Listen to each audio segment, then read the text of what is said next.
कि दुनिया भर के अरबों लोगों ने पहली बार एक तस्वीर देखी, एक मंज़र देखा लाइव, कि कैसे एक के बाद एक 2 प्लेन वर्ल्ड ट्रेड सेंटर से अमेरिका के टकरा रहा है और पूरी बिल्डिंग कैसे अचानक गिर जाती है, ज़मींदोज़ हो जाती है, देखते ही देखते ताश के पत्ते की तरह ढह जाती है।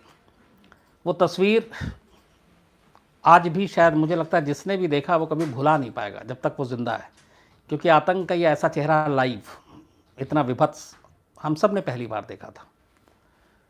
तो एक तो उस तस्वीर ने इस 9/11 को हमेशा ज़िंदा रखा।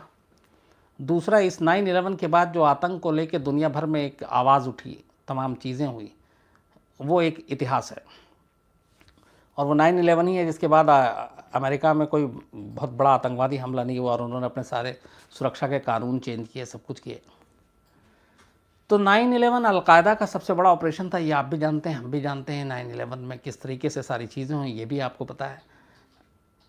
मैं उसके बारे में बहुत ज़्यादा बात नहीं करूँगा। 9/11 को मैं अलग अलग अगर कैटेगरी में बांटूँ तो वो जो इसके पीछे की कहानी है, मैं चाहता हूँ कि वो आप, अगर बहुत सारे लोगों को नहीं पता है तो वो समझें।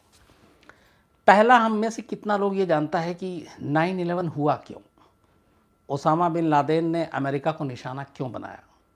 पहली चीज़, प्लेन से ही अमेरिका में हमला करना है, ये आइडिया उसको कहाँ से आया। तीसरा, प्लेन को बम बनाकर अमेरिका पे ही गिराने के लिए जो ट्रेनिंग देने का तरीका था, जो आइडिया था, वो उसके दिमाग में कहाँ से आया। 4, कैसे उसने 19 लोगों की एक टीम बनाई, उन्हें ट्रेनिंग दी गई, फिर वो बारी बारी से अलग अलग किस्तों में, अलग अलग खेप में अमेरिका पहुँचे, वो पूरी प्लानिंग क्या थी।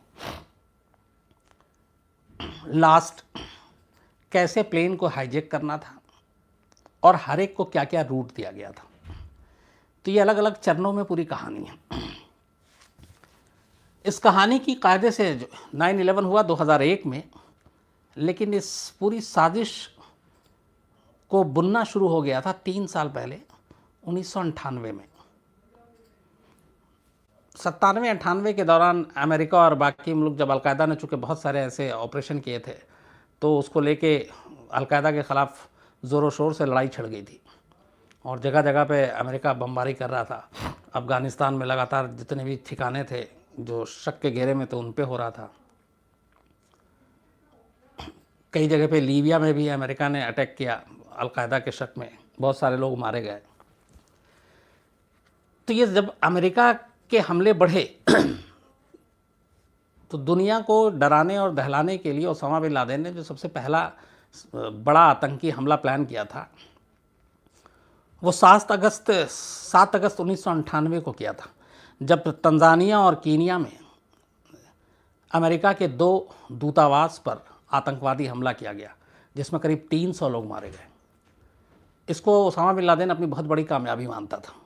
उसके बाद फिर बदले में अलकायदा के ख़िलाफ़ हमले शुरू हुए, तो उससे ओसामा बिन लादेन थोड़ा परेशान हो गया। तो तंजानिया में और कीनिया में जब ये हमला हुआ और 300 लोग मारे गए, तो ओसामा बिन लादेन का थोड़ा हौसला बढ़ा। उसने कहा कि हम इससे भी बड़ा कुछ हमला कर सकते हैं। और चूँकि अमेरिकी दूतावास पे हुआ था और लादेन का सबसे बड़ा दुश्मन अमेरिका, तो उसने कहा अमेरिका को चोट पहुँचाने के लिए कुछ बहुत बड़ा करना चाहिए। तो वो इस 7 अगस्त को पहली बार उसको ये आइडिया आया, जब तंजानिया और कीनिया में सक्सेसफुल उसने अपना ऑपरेशन को अंजाम दिया कि हमें कुछ करना है। वहाँ से उसने सोचना शुरू किया, लेकिन क्या करना है तब तक उसके पास कोई आइडिया नहीं था। अब धीरे धीरे जब उसने सोचना शुरू किया तो उसके दिमाग में 2-3 चीज़ें चल रही थी। एक तो ये था कि अमेरिका को टारगेट करना ही है। दूसरा, जो ओसामा बिन लादेन का बाप था, वो 1967 में एक प्लेन क्रैश में मारा गया था। तो प्लेन क्रैश उसके जहन में था। Mohammed bin Awad bin Laden, Osama bin Laden के फादर का नाम है ये। और ये 3 सितंबर 1967 की बात है, और तब ओसामा बिन लादेन 10 साल का था और एक विमान हादसे में उसके फादर की डेथ हो गई। इसके बाद इज़राइल और अमेरिका ने मिलकर लेबनान पे बमबारी की थी और उसमें बहुत सारी ऊंची ऊंची बिल्डिंगें ढह गई थी। ये चीज़ें ओसामा बिन लादेन ने देखी थी। कि बमबारी से कैसे बिल्डिंग ताश के पत्ते की तरह ढहती है। ये लेबनान में हुआ था। देन इसके बाद थोड़ा वक्त बीतता है और 29 मई 1988 को ओसामा बिन लादेन का जो बड़ा भाई था, इनके बहुत सारे भाई हैं, तो बड़ा भाई जो सबसे ज़्यादा था सालेम बिन लादेन, वो अमेरिका में एक प्लेन क्रैश में मारा गया। तो अब 3 चीज़ें ओसामा के सामने थी, 4 चीज़ें बल्कि। एक, कीनिया और तंजानिया में दूतावास पर अटैक, 300 लोग मारे गए, ओसामा बहुत खुश। दूसरा, उसके अपने फादर की डेथ एक प्लेन क्रैश में हुई, वो उसके दिमाग में ताज़ा। तीसरा, इजराइल और अमेरिका ने लेबनान पे हमला किया था जिसमें बहुत सारी मल्टी स्टोरेज बिल्डिंग ताश के पत्तों की तरह ढह गई, वो उसने देखा। चौथा, उसके बड़े भाई का यूएस में ही एक प्लेन क्रैश में मौत। ये 4 चीज़ें उसके दिमाग में थी और उसके बाद उसने अब सोचना था कि अमेरिका के खिलाफ करना क्या है। अफ़गानिस्तान की बात है ये, और ये 1998 की ही बात है। 7 अगस्त में अटैक हुआ था यूएस एम्बेसी पे, तंजानिया और कीनिया के, और उसी के बाद सितंबर अक्टूबर के महीने में अब ये एक बड़ा प्लान कर रहा है, पर उसे समझ में नहीं आ रहा क्या कर रहा है। तो वो अफ़गानिस्तान के एक बंकर में, अफ़गानिस्तान में वो छुपा रहता था, तो वहीं के एक बंकर में था, और एक दिन उससे 2 लोग मिलने के लिए आते हैं, और ये दोनों जो थे वो बहुत ही ओसामा बिन लादेन के ख़ास लोग थे। एक खालिद शेख मोहम्मद और जो दूसरा था वो मोहम्मद आतिफ़। खालिद शेख जो मोहम्मद था, ये 1996 में सूडान में जब अमेरिकी दूतावास पर हमला हुआ था, अलकायदा ने किया था, तो ये उसका मास्टरमाइंड था। ओसामा बिन लादेन ने इसी को रिक्रूट किया था, और ये बहुत सारे ऐसे जो प्लानिंग करता था आतंकवादी हमले को कैसे अंजाम देना, तो पूरी टीम थी लादेन के पास। तो खालिद शेख मोहम्मद का सिर्फ काम ये था कि कैसे प्लानिंग करनी है और कैसे साजिश को अंजाम देना है, जबकि जो मोहम्मद आतिफ़ था वो आतंकवादियों को ट्रेनिंग देने का काम करता था, उनको जिहादी बनाने का, फ़िदाइन बनाने का, ह्यूमन बॉम्ब बनाने का काम करता था मोहम्मद आतिफ़, और ये दोनों बड़े ख़ास थे। तो सितंबर अक्टूबर के महीने में अफ़गानिस्तान में आतिफ़ और Sheikh Mohammed Osama bin Laden से मिलते हैं। ओसामा बिन लादेन उन्हें अपना सोच बताता है कि उसे अमेरिका पे बहुत बड़ा हमला करना है, और फिर वो कहता है कि क्या करें, और वहीं उसी मीटिंग में ये तय होता है कि अमेरिका की सरज़मीन पर अमेरिकी जहाज़ को ही बम की तरह इस्तेमाल करके और अलग अलग जगहों पे गिराएंगे, जिसमें वर्ल्ड ट्रेड सेंटर था, जिसमें पेंटागन जो उनका डिफेंस मिनिस्ट्री यूएस का है वो है। इसके अलावा एक और भी बहुत इम्पोर्टेंट था, वो था अमेरिका की राजधानी, वहाँ पे भी एक प्लेन को ले जाना था, वाशिंगटन। तो अब ये 3 लोगों के बीच में पहली बार प्लानिंग हो जाती है। अब प्लानिंग के बाद ये है कि अमेरिका में घुस के अमेरिकी प्लेन को हाईजैक करके अमेरिका पर ही गिराना, बोलना आसान है, काम मुश्किल है, तो क्या किया जाए। तो सबसे पहले जो मोहम्मद खालिद शेख मोहम्मद था, उसको ओसामा बिन लादेन फंडिंग का काम देता है कि इस पूरे ऑपरेशन को अंजाम देने के लिए आप फंड जुटाओ, और आतिफ़ को काम देता है कि इसके लिए तुम टीम बनाओ और उनको ट्रेनिंग दो। मीटिंग ख़त्म होती है, दोनों वहाँ से चले जाते हैं।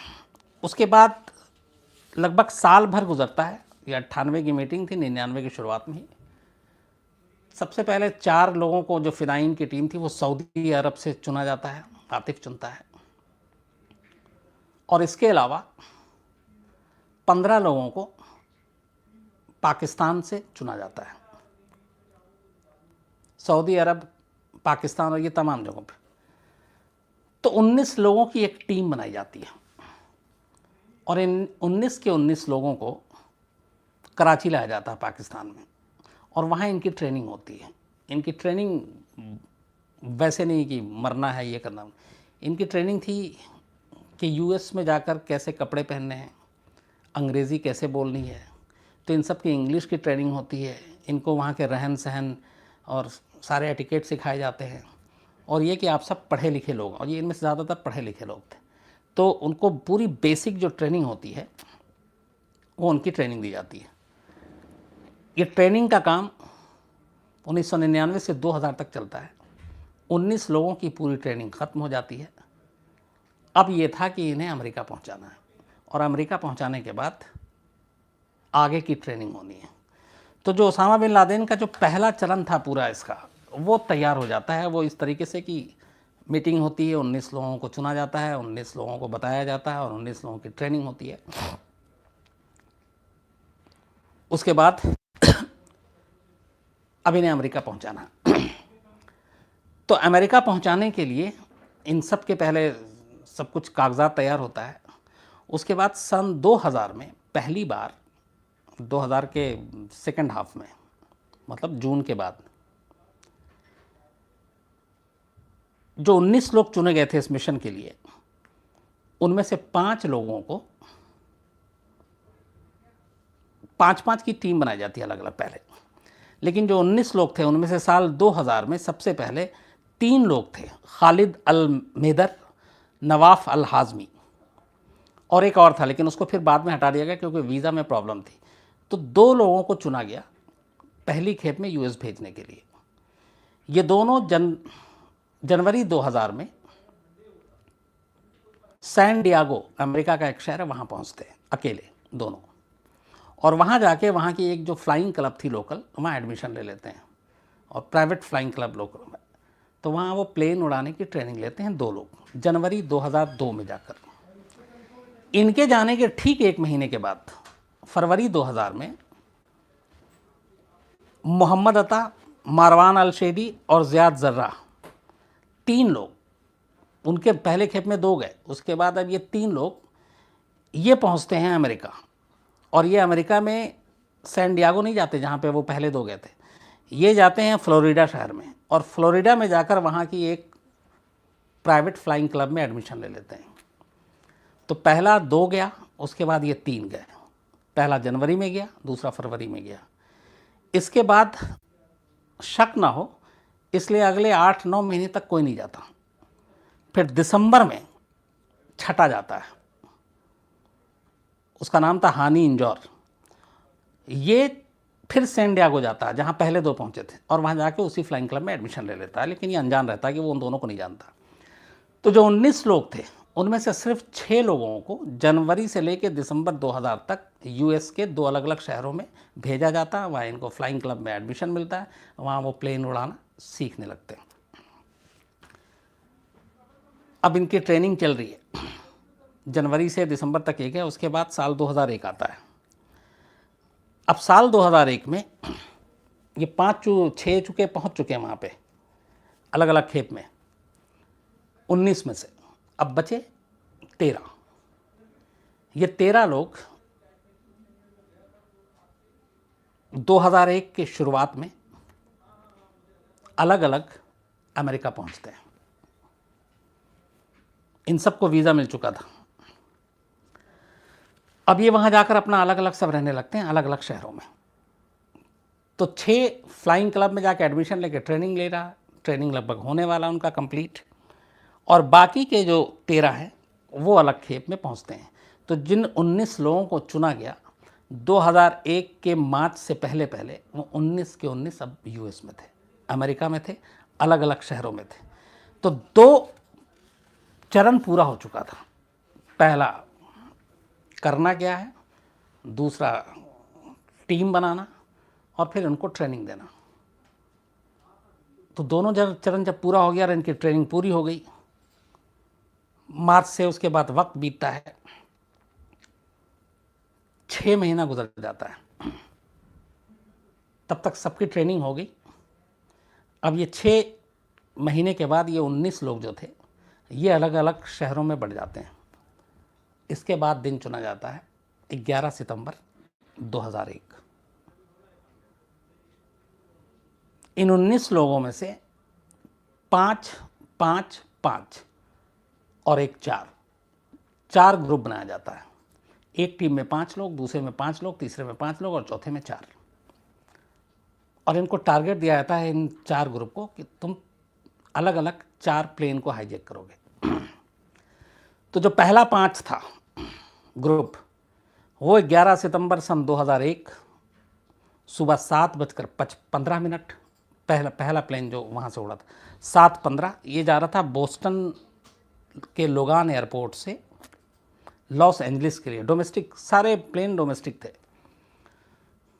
तो 11 सितंबर की सुबह 7:15 पर जो पहली फ्लाइट में 5 आतंकवादी चढ़े ओसामा बिन लादेन के, वो बोस्टन टू लॉस एंजलिस के लिए था। इस प्लेन में कुल 92 मुसाफिर सवार थे, 92। सुबह 7:59 पर इसने उड़ान भरी और ठीक 8:15 पे, मतलब 16 मिनट के बाद ही ये पांचों आतंकवादी जो बैठे हुए थे, उस वक्त तक अमेरिका के डोमेस्टिक एयरपोर्ट पे इतनी सिक्योरिटी, इतनी सख्ती नहीं होती थी, तो उनकी तलाशी ऊपर तक तो ली गई, नीचे नहीं ली गई, और उनके जूते में और यहाँ वो सारी चीज़ें थी। तो ये पांचों आतंकवादी अचानक खड़े होते हैं और प्लेन को हाईजैक कर लेते हैं। पायलट और को पायलट को साइड करते हैं और एक इनमें से पायलट की अपनी और दूसरा को पायलट की भूमिका में आ जाता है और सीट पे बैठ जाता है। उस वक्त तक केबिन जो पायलट का होता था वो ओपन हुआ करता था।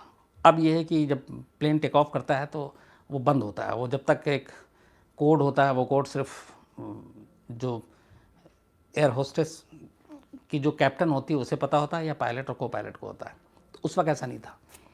तो 5 ये चढ़ते हैं और उसके बाद पायलट और को पायलट पे कब्जा करते हैं और बाकी लोग गन के इस पर जो 92 पैसेंजर थे उनको कंट्रोल में करते हैं और ये प्लेन हाईजैक हो गया। ये 7:15 पे हुआ। 15 मिनट गुजरता है, 5 आतंकवादियों को जो दूसरी टीम थी, ठीक 7:30 पर ये भी बोस्टन से उड़ान भरता है। और इसके बाद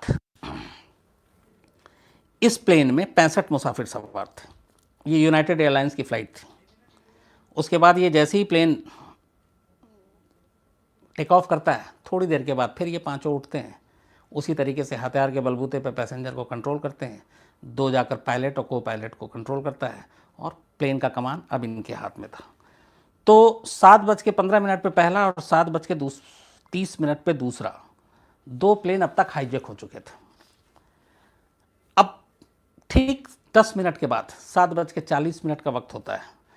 यूएस के एक शहर जो है वो ड्यूलस इंटरनेशनल एयरपोर्ट पर, यहाँ पे फिर 5 आतंकवादी चढ़ते हैं। इस बार भी अमेरिकन एयरलाइंस का फ्लाइट था और ये ड्यूलस एयरपोर्ट पर वर्जीनिया के रास्ते लॉस एंजलिस ये फ्लाइट जा रही थी, डोमेस्टिक। इसमें ये पांचों पहुँचते हैं और इस प्लेन में 64 मुसाफिर थे, 64। सेम वही तरीका, हथियारों के बल पे पहले पैसेंजर को इधर कंट्रोल में और 2 लोग जाकर पायलट और को पायलट को कंट्रोल में करते हैं। तो 7:15, 7:30, 7:40, मतलब 25 मिनट में अमेरिका के आसमान में उड़ रहा 3 प्लेन अब आतंकवादियों के कब्जे में था। अब 8:20 आता है, मतलब जो चौथा और आखिरी था वो 40 मिनट के बाद 7:40 पे तीसरा हुआ था और 8:20 पे अब न्यूयॉर्क इंटरनेशनल एयरपोर्ट से एक यूनाइटेड एयरलाइंस का ये भी फ़्लाइट था और ये न्यू जर्सी के रास्ते सैन फ्रांसिस्को जा रही थी ये फ़्लाइट। इसमें 4 लोग थे, 4 आतंकवादी थे। पहले 3 में 5 थे, इसमें 4 थे और इसमें कुल 44 मुसाफिर सवार थे। प्लेन उड़ता है सेम पहले 3 की तरीके से, हथियार दिखाते हैं, पैसेंजर को कंट्रोल करते हैं और 2 उनमें से जाकर पायलट और को पायलट को अपने कंट्रोल में लेता और प्लेन पे इसका कब्जा। तो साजिश का तीसरा चरण अब पूरा हो चुका था। पहली प्लानिंग, दूसरी ट्रेनिंग, अब तीसरा प्लेन को कब्जा। तो 8:20 पे 7:15 से लेके 8:20 तक आसमान में यूएस के 4 प्लेन प्राइवेट एयरलाइंस उड़ रहा है और चारों आतंकवादियों के कब्जे में। अब यहाँ तक तो सारी तैयारी पूरी थी। अब ये जो 19 लोग थे, 5 और एक में 4, इन सबको बता दिया गया था पहले से और इसीलिए उन्होंने प्लेन को हाईजैक किया था जो इनकी मंजिल थी, जो डायरेक्शन था। तो 3 साल की 1998 की ये साजिश थी। 3 साल की पूरी साजिश का 3 चरण पूरा हो चुका था और पूरी साजिश अब अपने आखिरी मकाम पर थी, आखिरी मंजिल पर थी। अब बस अटैक करना था। अब 7:15 पे जो पहला प्लेन हाईजैक हुआ था, वही प्लेन 8:46 पर सबसे पहले वर्ल्ड ट्रेड सेंटर पे जाता है। पायलट को मालूम था, ट्रेनिंग ले चुका था, वो प्लेन का डायरेक्शन चेंज करता है और सीधे वर्ल्ड ट्रेड सेंटर की तरफ ले जाता है और ले जाके वर्ल्ड ट्रेड सेंटर से टकरा देता है। जो तस्वीर आप सब ने देखी, आज भी आप देख सकते हैं, क्राइम तक पे टीज़र पे भी है वो। तो वो सीधा ले जाके टकरा देता है। जैसे ही टकराता है उसमें आग लग जाती है। और इस हमले में जब ये पहला प्लेन टकराया था तो जो नुकसान होता है उसमें कहते हैं कि करीब उस वक्त 1355 लोग मारे गए थे पहले ही अटैक में, पहला जो प्लेन वर्ल्ड ट्रेड सेंटर से टकराया था। तो 8:46 पे ये प्लेन जो है वो टकराता है वर्ल्ड ट्रेड सेंटर से, और इसके ठीक 17 मिनट के बाद 9:03 पर दूसरा प्लेन उसी वर्ल्ड ट्रेड सेंटर हिस्से के दूसरी तरफ से आकर टकराता है। जो उसका पायलट था वो तब तक धुआं उठ रहा है, सब कुछ हो रहा है, अभी बिल्डिंग गिरी नहीं है, लेकिन जिस फ्लोर से टकराया वहाँ पे और उस फ्लोर के ऊपर और नीचे के तमाम लोग ज़्यादातर मारे गए हैं। और उसी वर्ल्ड ट्रेड सेंटर से जहाँ से धुआं और आग सब कुछ निकल रहा है, ठीक 11 मिनट के बाद दूसरा प्लेन आता है और उसको हिट करता है। 10 से 11 मिनट के अंदर 2 प्लेन का इस तरीके से, और प्लेन जब हिट करता है तो अपने आप में वो आग का गोला ही होता है। देखते ही देखते उसके बाद वर्ल्ड ट्रेड सेंटर यूं नीचे। तो ये जो दूसरा गिरा था इसमें 637 लोग मारे गए थे। तो कायदे से 1355 वो और 637 ये, अब जोड़ लीजिए करीब करीब 2000 लोग। तो 2 प्लेन 4 थे, 2 ने अपना जो उनको टारगेट दिया गया था पूरा कर लिया। अब इसके ठीक 9:03 पे हुआ था दूसरा। 30 मिनट के बाद 9:37 पर पेंटागन मुख्यालय, ये जो इनका ये आर्लिंगटन में है और यूएस का जो सुरक्षा विभाग है उसका हेडक्वार्टर है ये, तो तीसरा प्लेन सीधा पेंटागन मुख्यालय पे ले जाके गिरा देते हैं। हालांकि इनका भी ये है कि थोड़ा सा वो चूक गया था, वरना जिस तरीके से उनकी पूरी प्लानिंग थी उसमें बहुत ज़्यादा नुकसान होता। तो जब पेंटागन में ये जाके गिराते हैं तो इस तीसरे हमले में 189 लोगों की जान जाती है। तो अब तक 3 प्लेन क्रैश कर चुका था। इस दौरान में यूएस आर्मी, तमाम सुरक्षा विभाग, एफबीआई, एयरपोर्ट अथॉरिटी, ये सारे लोग अफरा तफरी में थे। उस वक्त कुछ समझ में नहीं आ रहा था और एक के बाद एक आ रहा था। तब तक उन्होंने ये पता करना शुरू कर दिया था कि और ऐसे कितने हैं प्लेन जो अपने डायरेक्शन में, जिनको एटीसी के रूट के हिसाब से चलना चाहिए, वो अलग से चल रहे हैं। और ये हुआ कि अब ये कहीं भी गिर सकता है, तो इसलिए ऐसे प्लेन को चिन्हित करके और फिर उन्हें यह कि उनको उस मंजिल से पहुंचने से पहले या तो फिर मजबूरी है तो मार गिराओ। अब इसी बीच जो चौथा प्लेन जो सबसे आखिर में उड़ा था, सुबह 10:03 पर, ये शैंक्सविले है पेंसिल्वेनिया के पास। इस प्लेन को आतंकवादियों को, इसमें 4 लोग थे, इनको ले जाना था वॉशिंगटन और वॉशिंगटन में गिराना था। वॉशिंगटन में जो वाइट हाउस है वो पूरा नो फ्लाइंग जोन है, जैसे अपने दिल्ली में पार्लियामेंट हाउस या प्रेसिडेंट हाउस, इन सब के ऊपर प्लेन नहीं उठ सकता। इसको नो फ्लाइंग जोन कहते हैं। अगर इसमें कोई प्लेन गलती से घुस जाए तो उसमें यह है कि आप उसको सीधा मार गिराएं, तो इसलिए प्लेन का भी एक रूट होता है, तो वो पूरा बहुत ही सख्ती से वहाँ पे भी होता है। तो वो नो फ्लाइंग जोन था। लेकिन तब तक जो पैसेंजर थे, इनको ये पता था कि वो हाईजैक हो चुके हैं चौथे प्लेन के, तो कुछ पैसेंजर ने उसमें बहादुरी दिखाई। चूँकि इसमें 4 थे, 2 प्लेन में कंट्रोल किया हुआ था, 2 ये, और वो देख रहे थे कि वो प्लेन को तेज़ी से नीचे ले जा रहा है और उनको उनकी मंशा और मकसद समझ में आ गया। उनको लगा कि ये तो मरना ही है, तो मरना है तो उससे अच्छा है कि कुछ लड़ो, कम से कम क्या पता जीत जाए, प्लेन पे वापस कंट्रोल आ जाए। तो इस चक्कर में कुछ पैसेंजर उतरे और उन्होंने हाथापाई शुरू कर दी और उन पर कंट्रोल करने की कोशिश की। और इसी वजह से ये प्लेन अपनी तय मंजिल पर, 3 ने तो अपना टारगेट को पूरा कर लिया था, लेकिन इसको जहाँ जाना था वो इस लड़ाई झगड़े की वजह से जो पायलट है उसने अपना कंट्रोल खो दिया। और ये प्लेन जो है ये वॉशिंगटन से बहुत पहले शैंक्सविले के पास एक जगह, वहाँ पे पेनिnsylvania शैंक्सविले, तो वहाँ पे क्रैश कर गया। और ये अगर अपनी मंजिल पे नहीं पहुँच पाया तो उसकी वजह सिर्फ़ और सिर्फ उसके अंदर जो बैठे वो 44 पैसेंजर थे, मुसाफिर थे, जिन्होंने लड़ाई लड़ी और जिन्होंने उस पे कंट्रोल किया, और उन 44 के 44 लोगों की मौत हो गई। तो ये चौथा प्लेन जो है ये सिर्फ अपने टारगेट को, जो ओसामा बिन लादेन की पूरी प्लानिंग थी, उसमें नाकाम रही और ये पहले ही गिर के क्रैश कर गया था। और इस तरीके से ये दुनिया का सबसे बड़ा आतंकवादी हमला हुआ। और इस पूरे हमले में बाद में जब लाशों की गिनती हुई तो 2977 2977 लोगों की इसमें मौत हुई।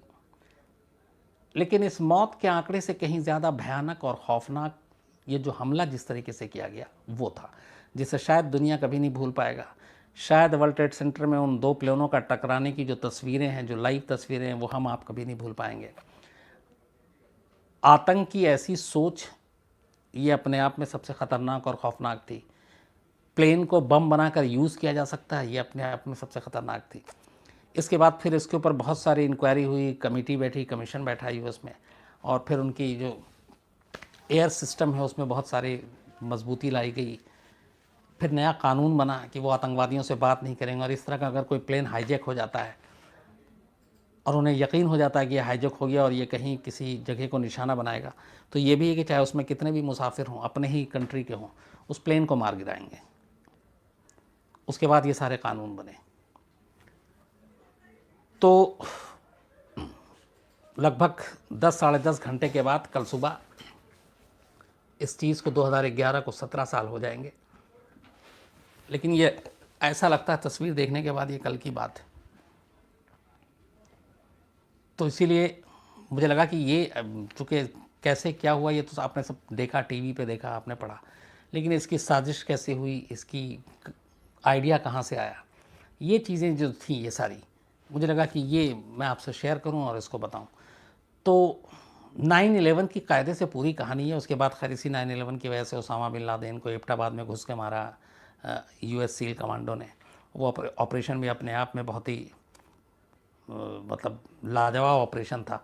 और कमाल देखिए कि जिस अमेरिका को लादेन ने जहाज़ को बम बनाकर ठर्राया, दहलाया, अमेरिका ने उसी लादेन को सील कमांडो रात के अंधेरे में 2 स्पेशल चॉपर जाता है, हेलीकॉप्टर, और वो वहाँ उतरता है, उसके घर में उसामा बिन लादेन को मारता है, उसकी बॉडी उठाता है और वो चॉपर को वापस लेके आते हैं। हालांकि उसमें से एक चॉपर क्रैश हो गया था, लेकिन इधर आसमान से उसने मौत बांटा और उधर आसमान से खुद उसामा बिन लादेन के लिए भी मौत आई थी।